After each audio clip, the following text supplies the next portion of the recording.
चरण को लेकर जो है वो सभी को नियुक्ति पत्र मिल रहा है और बहुत सारे ऐसे शिक्षक हैं जिनको नियुक्ति पत्र जो है वो मिल चुका है। अब इनसे बातचीत करेंगे कि आखिर बिहार सरकार जो आप लोगों से उम्मीद लगाकर रखी है, इसके साथ ही जो अभिभावक ये उम्मीद लगाकर रखे हैं कि आखिर आप लोग विद्यालय में जाएंगे तो बदलाव करेंगे। भाई साहब एक मिनट, मिल गया नियुक्ति पत्र? जी बिल्कुल। कहाँ से हैं आप? बिहार डिस्ट्रिक्ट से ही है। खास गया से हैं? जी खास गया से। किस क्लास के लिए अपॉइंट हुए आप? 9th विज्ञान विषय के लिए। साइंस? जी जी। साइंस एक ऐसा सब्जेक्ट है जिसमें बहुत सारे बच्चे इंटरेस्ट लेते भी हैं, बहुत सारे बच्चे इंटरेस्ट नहीं भी लेते हैं। तो आप कैसे इस सब्जेक्ट को बिल्कुल एकदम इंटरटेन करके पढ़ाएंगे ताकि बच्चे आपकी ओर जो है वो काफ़ी प्रैक्टिकल के थ्रू ऐसे अगर विज्ञान विषय को अगर पढ़ाया जाए तो ऐसे बच्चे और ऐसे ज़्यादा ऐसे इंटरेस्ट ऐसे लगे। कोई भी ऐसे विषय को हम लोग ऐसे अगर क्रमबद्ध रूप से अगर पढ़ाते हैं तो बच्चों को जो न समझ में आए फिर भी उसको समझ सकता है। विज्ञान विषय एक ऐसा विषय है जिससे अच्छे से अच्छे ऐसे कार्य से। एक मिनट, अरे कुछ तो बोलिए, सरकार आप लोगों से उम्मीद की हुई है। टीचर हैं आप? जी। किस क्लास के लिए अपॉइंट हुए? 6 to 8 उर्दू के लिए हैं? जी। अच्छा, विद्यालय में आप जाएंगी तो बहुत सारे स्कूल में बच्चे नहीं आते हैं, तो कैसे आप बच्चों को पढ़ाएंगे ताकि बच्चे जो है विद्यालय में प्रतिदिन आए? Sir sorry sir. देखिए, अब ये टीचर बनेंगी और इन लोगों को जवाब देने भी नहीं आ रहा है। वाह क्या बात है। टीचर हैं सर आप? आ जाइए। चलिए, बहुत सौभाग्य की बात है। सबसे पहले ढेर सारी बधाई आपको। Thank you sir. दिव्यांग है लेकिन इन्होंने इस चीज़ को जो है वो कभी कमी महसूस नहीं होने दिया। नौकरी ले लिए? जी सर। कहाँ से हैं आप? वजीरगंज सर। पीछे जाइए आप। वजीरगंज से हैं? जी।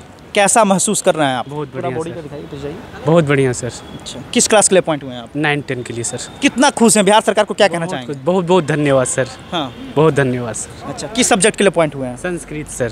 संस्कृत? जी। देखिए, संस्कृत एक ऐसा सब्जेक्ट है जो बहुत सारे बच्चे को समझ में नहीं आता है। जी, जी। तो आप कैसे बच्चों को पढ़ाएंगे ताकि बच्चे ज़्यादा इंटरेस्ट लें? उन्हें हम ऐसा अनुवाद करके बताएंगे सर, वो पार्ट बाई पार्ट आराम से उसे पढ़ सकेंगे। पढ़ने में बहुत संस्कृत कठिनाई होती है सर, लेकिन संस्कृत ज़्यादा कठिनाई वाली चीज़ नहीं है सर।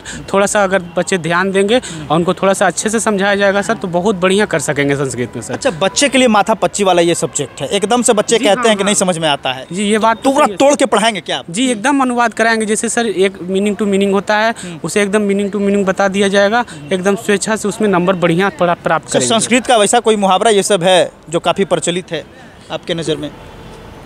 ये सर, मैं जाता हूँ अहम गच्छामी, मैं तुम, ये हुआ अहम तो हम। अच्छा। गच्छामी मतलब जाना हुआ, तुम मतलब तुम हुआ, आ गच्छामी मतलब आना हुआ सर। ऐसा मतलब आप बच्चों को एकदम इस तरह से पढ़ाएंगे बच्चे काफ़ी इंटरेस्ट लेंगे? जी जी, एकदम एकदम। जी सर। जो बच्चे संस्कृत में काफ़ी कमजोर हैं, कम नंबर लाते हैं, उनको जो है वो निश्चित अच्छे तौर तरीके से पढ़ाएंगे? जी जी, यस सर। उम्मीद करें? एकदम एकदम सर। अच्छा, बिहार के अभिभावक को क्या कहना चाहते हैं जो इंतज़ार कर रहे हैं कि नए बीपीएससी के स्तर से शिक्षक आएंगे, बेहतर तरीके से पढ़ाएंगे, उनको क्या कहना चाहेंगे? सर उनको कहना चाहेंगे कि आप एकदम स्वेच्छा से रहिए, बच्चे आपका एकदम अच्छा से पढ़ेंगे और अच्छा कुछ करेंगे। उम्मीद है ना? जी जी। देखिए, तो ये बीपीएससी स्तर के शिक्षक हैं, काफ़ी उम्मीद लगाए बैठे हैं। कुछ महिला हैं। आप लोग टीचर हैं क्या? नहीं सर, अभी हम लोग नियुक्ति पत्र लेने हैं। टीचर बनेंगे ना? हाँ, लेटर लेंगे ना? जी। कौन से मतलब किस क्लास के लिए आप लोग अपॉइंट? 11th-12th। सब्जेक्ट क्या है? उर्दू। उर्दू है। आपका मैडम? संस्कृत। ओह, आपका? संस्कृत। देखिए, संस्कृत एक ऐसा सब्जेक्ट है जिसमें बच्चे लोग जो हैं वो काफ़ी परेशान होते हैं, कम नंबर लाते हैं। तो कैसे पढ़ाएंगे बच्चों को ताकि वो संस्कृत आराम से समझ लेंगे? बहुत अच्छे से पढ़ाएंगे श्लोकों को, उसके छंदों के द्वारा गा करके बताएंगे कि कैसे कैसे श्लोकों को आपको बोलना है, और व्याकरण को पहले उनको आगमन विधि के द्वारा उदाहरण दे करके फिर नियम बताएंगे। इस तरह से पढ़ाएंगे, समझाएंगे। अच्छा, बच्चे आखिर संस्कृत में इतना पीछे क्यों हो जाते हैं? बच्चों को देखकर लगता है कि संस्कृत बहुत टफ सब्जेक्ट है, बट ऐसा होता नहीं है। जब वो समझने लगते हैं तो उन्हें बहुत अच्छे से समझ में आता है। लोग ऐसा सोचते हैं कि उसमें संस्कृत का स्कोप ही नहीं है। हाँ, लेकिन जब पढ़ने के बाद आगे बढ़ते तो समझ में आता है कि संस्कृत का तो बहुत ही संस्कृत का स्कोप नहीं। तो दो को तो महिला शिक्षक खड़ी है यहाँ पे। लोगों को ऐसा लगता है, लोगों की ये धारणा बन गई है कि हम साइंस पढ़ लें, मैथ पढ़ लें तो हम आगे विद्वान बन जाएंगे, हमें तरक्की मिल जाएगी, सक्सेस मिल जाएगी, नौकरी मिल जाएगी, और संस्कृत पढ़ के कौन सा हमको पूजा करवाना है, यज्ञ करना है, ऐसा नहीं। इसलिए ऐसा लोग सोचते हैं, इसलिए संस्कृत को महत्व नहीं देते। अच्छा, ज़्यादातर लोग कहते हैं कि संस्कृत सिर्फ पंडित जी लोग पढ़ते हैं। हाँ, ऐसा सही है। आप भी ब्राह्मण हैं क्या? नहीं, हम ब्राह्मण नहीं है, लेकिन हम ब्राह्मण ही समझिए। आप ब्राह्मण हैं? जी नहीं, नहीं ना, ब्राह्मण नहीं है, दिमाग ब्राह्मण की तरह चलता है। सकते हैं आप, क्योंकि संस्कृत के हम जो है वो विद्वान है ना? जी हाँ। देखिए, जो संस्कृत में कमजोर होते हैं पढ़ने में, ऐसे शिक्षक जब विद्यालय में जाएंगे। एक बात और बताइए, गार्जियन पेरेंट्स काफ़ी इंतजार कर रहे हैं आप लोगों का कि बीपीएससी वाले शिक्षक आएंगे और बदलाव करेंगे, तो किस तरीके से आप लोग तौर गार्जियन से भी मिलेंगे, उनसे भी बात करेंगे कि आप अपने बच्चों को स्कूल भेजिए, और हम लोग पढ़ाने के लिए इतना मेहनत करके आए, हम लोग तैयारी किए हैं। उसके बाद यहाँ हम यूपी से हैं जी, उत्तर प्रदेश से हैं? जी हाँ, आप भी यूपी से, उत्तर प्रदेश से जी सर। उत्तर प्रदेश में कहाँ से हैं आप? बनारस। आप कहाँ से हैं? बनारस। आप? लखनऊ। लखनऊ। 2 बनारस से, 1 लखनऊ से। अच्छा, उत्तर प्रदेश में नौकरी नहीं मिल रही है क्या? नहीं सर, फिलहाल तो कोई नौकरी नहीं है। उत्तर प्रदेश में नौकरी नहीं मिल रही है? नौकरी मिलती है तो बिहार थोड़ी आता है। हाँ, क्या उत्तर प्रदेश में नौकरी? अरे बाबा से डर लग रहा है क्या? बुलडोजर चल जाएगा आपके यहाँ? तो बोलने में घबरा क्यों रहे हैं आप? ये कि नौकरी नहीं मिल रही तब हम लोग बिहार आए हैं। वहाँ पर अभी कोई एग्जाम वगैरह नहीं हो रहे, तो जहाँ पे हो रहा है वहाँ पे टीचर की बहाली बहुत दिन से नहीं आई है ना? जी हाँ। क्योंकि हमने लगभग 2021 में हुई थी वैकेंसी, उसके बाद उसमें हम लोग का हुआ नहीं था क्योंकि तैयारी बहुत ज़्यादा नहीं थी। उसके बाद अभी को दोबारा से अभी उसका कुछ हुआ ही नहीं है। उत्तर प्रदेश में रोजगार नहीं मिल रहा है तो क्या मिल रहा है फिर? बिजनेस को वरीयता दी जा रही है।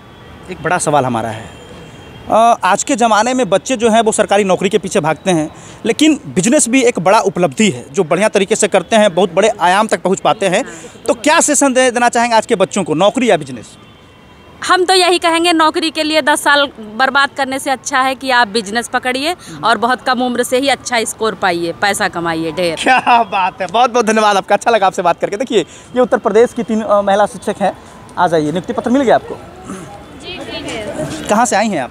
मैं हूँ फतेहपुर उत्तर प्रदेश से। Oh my God, Uttar Pradesh से आई हैं। अच्छा, एक बात बताइए, उत्तर प्रदेश में नौकरी नहीं मिल रही है क्या? नहीं मिल रही है, इसीलिए यहाँ हूँ। अच्छा, तो बिहार सरकार को क्या कहना चाहेंगे जो आपको नौकरी दे रही है? बिहार सरकार का तहे दिल से धन्यवाद। ये मेरे जीवन की पहली सरकारी नौकरी है और मैं बहुत बहुत आभारी हूँ बिहार सरकार के कि मुझे ये मौका दिया। मैं TRE 1 में भी प्राइमरी टीचर हूँ अभी, गया डिस्ट्रिक्ट के डुमरिया ब्लॉक में, और अभी 6 to 8 में मेरा चयन। कभी आपने सोचा था कि नौकरी मिलेगा? हाँ, वो भी बिहार में? नहीं, बिहार में मिलेगा ये नहीं सोचा था, नौकरी मिलेगा ये सोचा था। तो feeling great and thanks to Bihar सरकार। किस सब्जेक्ट के लिए अपॉइंट हुई हैं आप? Math science. मैथ साइंस से हुई हैं। मैथ बहुत कड़ा सब्जेक्ट है, बच्चे पढ़ते नहीं है, कहते हैं बहुत हार्ड है, तो क्या कहना चाहेंगे वैसे बच्चों को? हाँ, मुझको लगता है कि पढ़ाने के तरीके के ऊपर है। तो अभी तो प्राइमरी में थी, अब 6 to 8 में जाऊंगी तो बच्चों के साथ इंगेज होंगी, अपनी कोशिश करूंगी कि मैथ जो बहुत कड़ा सब्जेक्ट है उसको आसान बनाऊं। चलिए, बहुत बहुत धन्यवाद। चलिए, हमारे साथ एक और महिला शिक्षक, कहाँ से आई हैं आप?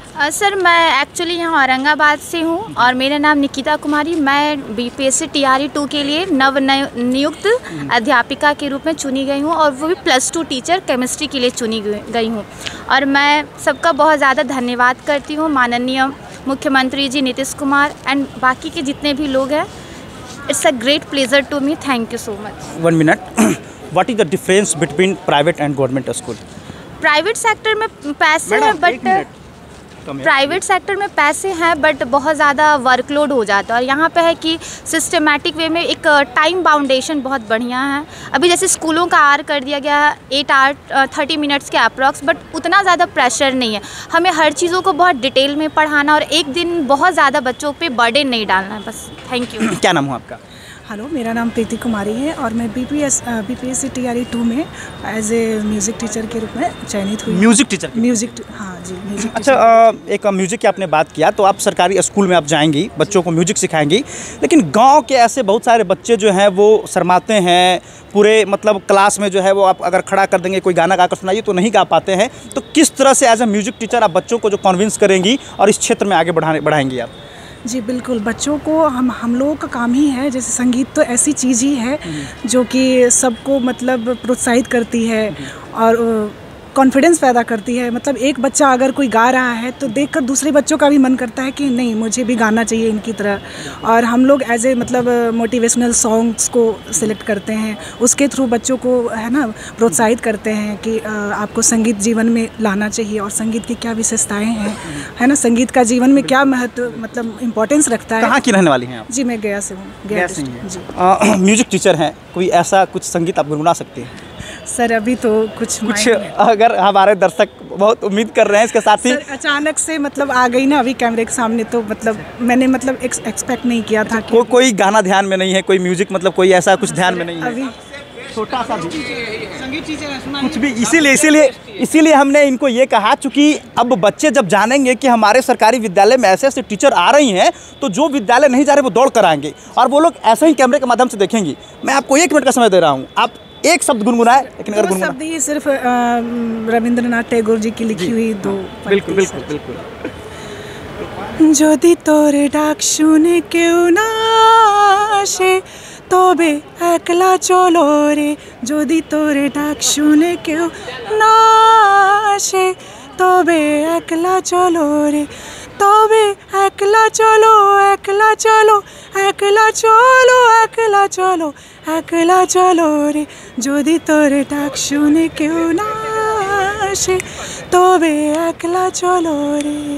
क्या बात है। इस म्यूजिक का, इस गाने का क्या मतलब था? जी, इस गाने का मतलब ये है कि जब आप कुछ अच्छा करने, कुछ बड़ा करने निकल रहे हैं और आप अकेले हैं और आवाज़ लगा रहे हैं कि आइए मेरे साथ कदम से कदम मिलाकर चलिए, मेरा साथ दीजिए, हम साथ मिलकर एक यूनिटी बनाकर मतलब अच्छा कार्य करते हैं। तो उस विषय पे वही है कि अगर आप आवाज़ लगा रहे, कोई नहीं सुन रहा आपकी आवाज़, तो फिर अकेले हिम्मत करिए, अकेले चलिए, अकेले अपना जो भी रास्ता तय करिए, फिर बहुत लोग आएंगे आपको सपोर्ट। मोटिवेशनल सॉन्ग है। जी बिल्कुल। चलिए, बहुत बहुत धन्यवाद आपका, best of luck for future. देखिए, एक से एक शिक्षक जो है वो अब सरकारी विद्यालय में जाएंगे, निश्चित तौर पर बदलाव होगा। जो इंतज़ार आप कर रहे थे वो इंतज़ार की घड़ियाँ अब समाप्त होगी और एक से एक, चाहे वो म्यूजिक टीचर हो, साइंस टीचर हो, मैथ टीचर हो, कंप्यूटर साइंस की टीचर हो, एक से एक शिक्षक अब आपके विद्यालय में जा रहे हैं। मौका है, सरकारी विद्यालय में बच्चों का एडमिशन करवाइए, अच्छे तरीके से पढ़ाइए। धन्यवाद।